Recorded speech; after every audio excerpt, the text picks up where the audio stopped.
જીવનનું સર્જન કેવી રીતે થયું?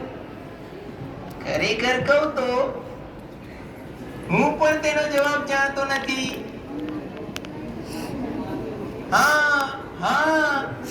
હું હંમેશા જવાબ જાણતો હતો. તે શરૂ થયું સામાન્ય એવા હાઇડ્રોજન પરમાણુથી અને ધીમે ધીમે ખૂબ જ જટિલ અણુઓ બનતા ગયા. હોયલે અને વિક્રમાસિંઘે તો એમ કહ્યું હતું કે જીવનનું બીજ તો બાહ્ય અવકાશમાંથી પસાર થતા ધૂમકેતુ દ્વારા આવ્યું હતું. શું તું ચોક્કસપણે કહી શકે? ના સાહેબ, હું તો નહીં, પણ હોયલે અને વિક્રમાસિંઘે કહ્યું હતું. પણ હું ચોક્કસ છું. તેની શરૂઆત સમુદ્રોમાં અમીબા દ્વારા થઈ હતી અને પછી વધારે ને વધારે જટિલ સજીવો પાણીમાં બનતા ગયા. પછી આવ્યા એમ્ફિબિયન્સ, મોટા રેપ્ટાઇલ્સ અને મેમલ્સ. પ્રાઇમેટ્સ એ ચાલે જા, દૂર થઈ જા. અમે ખૂબ અગત્યની ચર્ચા કરી રહ્યા છીએ. અને પછી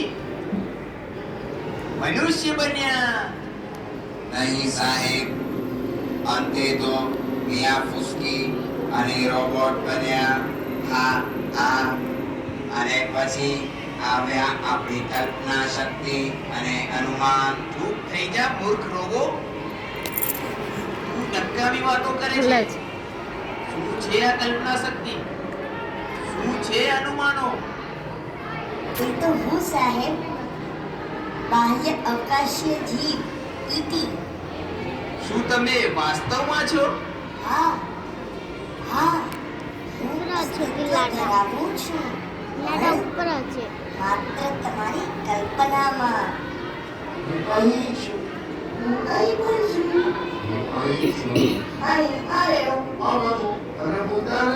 અમે બધા બાહ્ય અવકાશીય જીવો તમારા મગજમાં છીએ.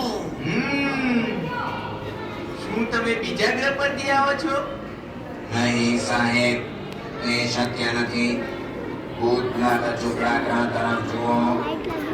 તે સૂર્યથી એટલો નજીક છે કે ત્યાં રહેલ દરેક વસ્તુ સળગી જાય. પછીના ગ્રહ તરફ જુઓ. શુક્ર. એનું વાતાવરણ કાર્બન ડાયોક્સાઇડ થી ભરપૂર છે. ત્યાં કોઈ પણ જીવંત વસ્તુ રહી શકે નહીં. અને આપણે ચંદ્ર વિશે તો જાણીએ છીએ કે ત્યાં જીવનના કોઈ સંકેત નથી. આપણે મંગળ પર રોવર્સ મોકલ્યા, પણ ત્યાં પણ જીવન નથી. ગુરુ ખૂબ જ ભારે છે. તેના વાતાવરણમાં કોઈ પણ જીવનો ભૂક્કો થઈ જાય.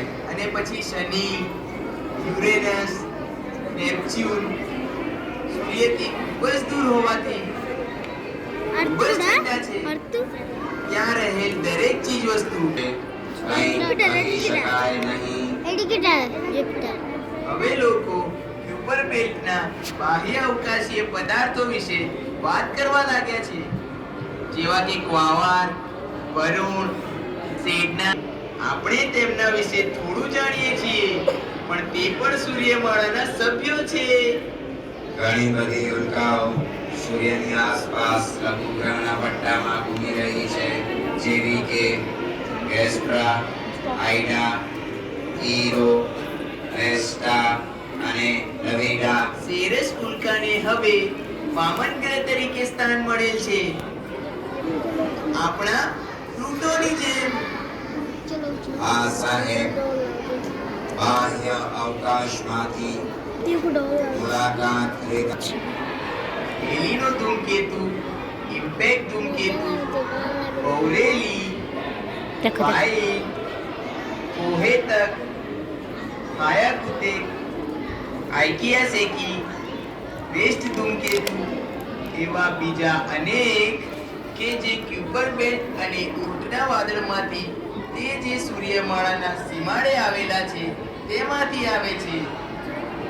અને પૃથ્વી પર પડતી ઉલ્કાઓ. સૂર્યમંડળમાં પૃથ્વી સિવાય જીવન છે કે નહીં છતાં સૂર્યમંડળ રહેવા માટે એક આદર્શ પરિવાર જેવું છે.